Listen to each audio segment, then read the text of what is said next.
Kerala governor Rajendra Vishwanath ആർലേക്കറെ പ്രശംസിച്ച് CPM സംസ്ഥാന secretary MV Govindan.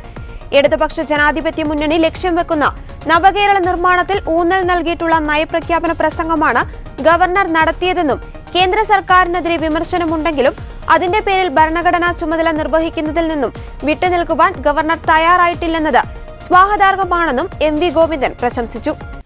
മുൻ governor Arif Muhammad ഖാനിൽ നിന്നും വ്യത്യസ്തമായി സംസ്ഥാന സർക്കാരിന്റെ നയപ്രഖ്യാപന പ്രസംഗം മുഴുവനായി വായിക്കാൻ പുതിയ ഗവർണർ തയ്യാറായി. തുടർന്നുള്ള ദിവസങ്ങളിലും ഗവർണറുടെ ഭാഗത്തു നിന്നും സമാനമായ സമീപനമുണ്ടാകുമെന്ന് പ്രതീക്ഷിക്കുന്നു.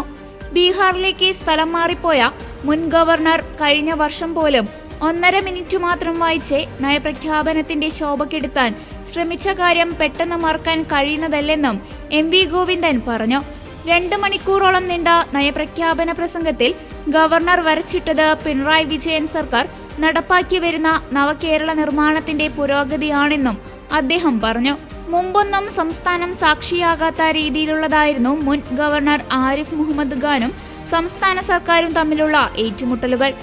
ആരിഫ് മുഹമ്മദ് ഖാൻ കേരളത്തിൽ നിന്ന് മടങ്ങിയപ്പോൾ മുഖ്യമന്ത്രിയുടെയോ സഹപ്രവർത്തകരുടെയോ സാന്നിധ്യം ഉണ്ടായിരുന്നില്ലെന്നത് ഗവർണറും സംസ്ഥാന സർക്കാരും തമ്മിലുള്ള സംഘർഷങ്ങളുടെ ആഴവും വ്യാപ്തിയും വ്യക്തമാക്കുന്നതായിരുന്നു. ഈ പരിസരത്തിലേക്കാണ് കേരളത്തിന്റെ 23ാമത് ഗവർണറായി രാജേന്ദ്ര വിശ്വനാഥ് ആർലേക്കർ എത്തിയത്.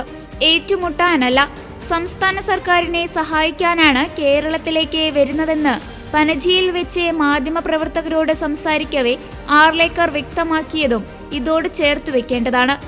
RSS BJP പശ്ചാത്തലമുള്ള ആർലേക്കർ ഗോവയിൽ നിയമസഭാ സ്പീക്കറും മന്ത്രിയുമായിരുന്നു.